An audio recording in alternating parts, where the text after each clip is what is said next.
পশ্চিমবঙ্গে নূতন সরকার ক্ষমতায় এসেছে বিধানসভায়, আর বিধানসভায় আসার পরেই আমরা দেখলাম যে অভিষেক বন্দ্যোপাধ্যায়ের ডিম থেরাপি শুরু হয়েছিল।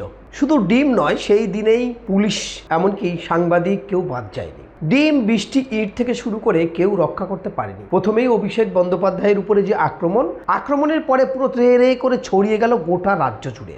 ডিম থেরাপির নামে একেবারে নোংরামি রাস্তায় নেমেছে বলা যেতে পারে। দেখুন কিভাবে একজন 80 বছরের বৃদ্ধা থেকে শুরু করে 85, 70 কেউ বাদ যাচ্ছে না এই ডিমের আঘাত। রাস্তায় দাঁড়িয়ে ডিম তাদেরকে ছুঁড়ে ছুঁড়ে মারা হচ্ছে। কেউ চায়ের দোকানে বসে আছে, সেখানেও ডিম ছুঁড়ে মারা হচ্ছে। কেউ পুলিশ যখন নিয়ে যাচ্ছে, পুলিশ মনে করলে তাকে কিন্তু স্কর্ট করে একেবারেই যেখানে নামার দরকার সেখানে আগে থেকে নামিয়ে দিয়ে তাদেরকে ডিম খাওয়ানো হচ্ছে বলা যেতে পারে। এভাবেই একের পর এক ক্যামেরায় চিত্র উঠে আসছে। এই ডিম থেরাপিতে কেউ বাদ যাচ্ছে না। অভিষেক বন্দ্যোপাধ্যায়ের পরেই পড়ে গেল বিভিন্ন নেতাদের ঘাড়ে। পুলিশ পর্যন্ত ডিমের আঘাত থেকে রক্ষা পেল না, চলে গেল শিক্ষকদের কাছে। সেখান থেকে এবারে আস্তে আস্তে চলে গেল কার আইনসভায়। ভারতবর্ষের 4টে স্তরে ডিম থেরাপি হয়ে গেছে বলা যেতে পারে। এই কোন কালচারে দাঁড়িয়ে গেছে?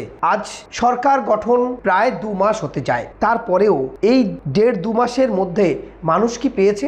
একবার কি সাধারণ মানুষ তাদের কেউ জিজ্ঞাসা করেছে যারা রাষ্ট্রীয় ক্ষমতায় এসেছে? একবার কি তাদের উত্তর দিতে পেরেছে? হকার উচ্ছেদ, হকারদের পেটে লাথি মারা, 13 পাতার ফর্ম পূরণ করা, অন্নপূর্ণা যোজনার নামে কোটি কোটি মহিলার কথা বলেছিলেন। আজকে তারা কিন্তু রাস্তায় রাস্তায় ফর্ম নিয়ে ঘুরে বেড়াচ্ছেন। রাজ্যের মানুষ ভেবেছে শিল্প হবে, টাটা আসবে, শান্তি ফিরবে, ভয় আউট হবে, ভরসা ফিরবে। কিন্তু যত দিন যাচ্ছে অস্থিরতার পরিবেশ সৃষ্টি হচ্ছে। তাই আসুন না সবাই মিলে যদি আমরা একত্রিত হয়ে এই আইনসভা, প্রশাসন সভা, বিচার ব্যবস্থা সবার ঘাড়েই তো ডিম চড়েছে। আর কেন এই ডিম থেরাপি? আমরা কি শান্তির পথে হাঁটতে পারি না? আমরা কি সুষ্ঠু সমাজ গঠন করতে পারি না?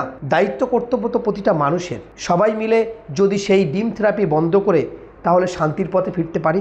সেটা কি সম্ভব? যদি সরকার মনে করে তাহলে সম্ভব। আজকে ভাবুন তো দেখি ডিমটা কাদের মারা হচ্ছে, কোন লেভেলের মানুষের ঘাড়ে ডিমটা পড়ছে। যারা নিম্ন শ্রেণীর ছোট লিডার তাদের ঘাড়ে ডিমটা পড়ছে। আজকে আপনি কি দেখেছেন যে যারা লোকসভার এমপি ছিলেন আজকে কি দেবের ডিম মারা হয়েছে? আজকে যারা এমপি এক দল থেকে আরেক দলে চলে গেল তাদের কি ডিম মারা হয়েছে? সম্ভব হয়নি। পশ্চিমবঙ্গের মানুষ কি ভেবেছিল? যারা অন্যায় করেছে, যারা অত্যাচার করেছে, মানুষের শোষণ করেছে, লুট করেছে, যাদেরকে বিজেপি সরকার আসার আগে বলেছিল ঝুলিয়ে তাদেরকে বিচার হবে, কিন্তু বিচার কি তারা পেল?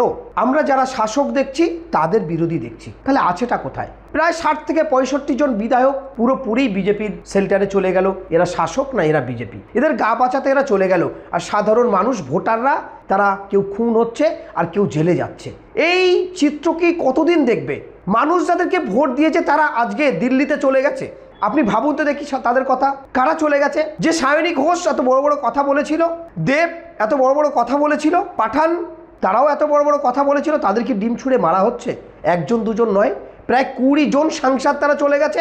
তারা আজকের সংবিধান রচতিয়ার ক্ষেত্রে কাজে লাগবে, কিন্তু আপনার ভোটটা কোথায় গেল? এটা কি ভেবেছেন? ভোটারদের এই চিত্র কেন বারবার উঠে আসতে হবে? ভোটারদের গুলি খেতে হবে, খুন হতে হবে, মার খেতে হবে, আবার ভোট দিতে হবে, আর যন্ত্রণা ভোগ করবে ভোটার। একাধিক সমস্যার জর্জরিত হচ্ছে পশ্চিমবঙ্গের মানুষ। স্মার্ট মিটার থেকে শুরু করে আতঙ্ক, ডিম থেরাপি, কেউ বাদ যাচ্ছে না। আইনসভা, প্রশাসন, বিচার সবার ঘাড়ে কিন্তু ডিমই পড়ে গেছে। তাই আসুন না আমরা সবাই মিলে শান্তি শৃঙ্খলা বজায় রেখে এবং ডিম থেরাপিটা বন্ধ করি, আমাদের সুষ্ঠু সমাজ গড়ি। কারণ এই রাজ্যে তো কিছু নেই বিরোধী বলে, শাসক যেই বিরোধী সেই বলা যেতে পারে।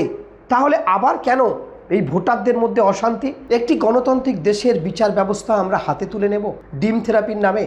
তাহলে আইনসভা, প্রশাসন, বিচার ব্যবস্থা কেন আছে? এই ডিম ছুটতে ছুটতে ডিমটা তো নিজেদের গায়ের দিকে চলে আসতে পারে একদিন। আজকে যদি উকিলের গায়ে পড়ে, আজকে যদি প্রশাসনের গায়ে পড়ে, আজকে যদি মাস্টারের গায়ে পড়ে, আজকে যদি শিক্ষকের গায়ে পড়ে, কেমন পরিবেশ তৈরি হচ্ছে এই রাজ্যে? থামবে নাকি এই ডিম থেরাপি? এটা তো একটি গণতান্ত্রিক দেশ। গণতন্ত্রের প্রতি তো আমরা ভরসা রাখতে পারি, প্রশাসনের প্রতি তো আমরা ভরসা রাখতে পারি। তাহলে আইনসভা, প্রশাসন সভা, বিচার ব্যবস্থার প্রতি আস্থা কি যত দিন যাচ্ছে মানুষ হারিয়ে ফেলছে? নিজেদের হাতের উপরে কি তুলে নিচ্ছে? প্রশাসন কেন সেটা শক্ত হাতে দমন করছে না? এটাও বুঝতে হবে। আমরা দেখলাম ডিম থেরাপিতে প্রথমেই অভিষেক খেলো, সেখানে দাঁড়িয়ে সাংবাদিকরা তারা ঠেকাতে গিয়ে তাদের ঘাড়েও পড়ে গেল। তারপরে পড়ছে বিভিন্ন ছোটোখাটো নেতাদের, বড় লেভেলের নেতাদের পড়ছে না, সেই লেভেলের নেতারা সবাই কিন্তু সেফট হয়ে গেছে। এবং তারপরে কাদের কাছে পড়ছে? আজকে উকিলদের ঘাড়েও সেই ডিম পড়ে যাচ্ছে। কোথায় গিয়ে পৌঁছাবে ডিম? কাল পরিবারের মধ্যে অশান্তি হলে বাবা ছেলেকেও ডিম ছুঁড়ে মারতে পারে। কোন দিকে যাচ্ছে এটা? রাস্তাঘাটে তাহলে মানুষ ডিম নিয়ে ঘুরে বেড়াবে। পরিবেশ দিক থেকে কিন্তু একেবারেই হাস্যকর হয়ে উঠছে এবং দম বন্ধ হয়ে যাওয়ার মতো পরিবেশ তৈরি হচ্ছে। তাই আসুন না সবাই আমরা ফিরে আসি। এই ডিম থেরাপি থেকে কবে স্বস্তি পাবে বাংলার মানুষ? গোটা পৃথিবী দেখছে। আপনি মনে করছেন আপনার বাড়িতে এটা হচ্ছে, ভিডিও হচ্ছে, গোটা ওয়ার্ল্ড কিন্তু এই ডিম থেরাপি দেখছে পশ্চিমবঙ্গের ইলেকশনের পর থেকে। আছেটা কি? বিরোধী বলে তো কিছু নেই। যেই বিরোধী সেই শাসক হয়ে গেছে, তারপরে ভোটাররা কেন এই পরিণতিতে রাস্তায় হাঁটছে? আসুন না আমরা সঠিক পথ অবলম্বন করতে কি পারি না? ডিম থেরাপি বন্ধ অবশ্যই দরকার আছে। সরকার নূতন আসার পরেই বলেছিল ভয় আউট, ভরসা ইন। কোথায় গেল? মানুষ আতঙ্কগ্রস্ত হয়ে যাচ্ছে। আমরা শান্ত হই, আমরা ভদ্র হই, নম্র হই, সমাজ গঠন করি। সমাজকে কীভাবে আগিয়ে নিয়ে যাওয়া যায়, দেশকে কীভাবে আগিয়ে নিয়ে যাওয়া যায়, বাংলার উন্নয়ন কিভাবে হবে, সেইটাই যদি ভাবে তাহলে কিন্তু মানুষ সমস্ত দিক থেকে শান্তি ফিরে পাবে।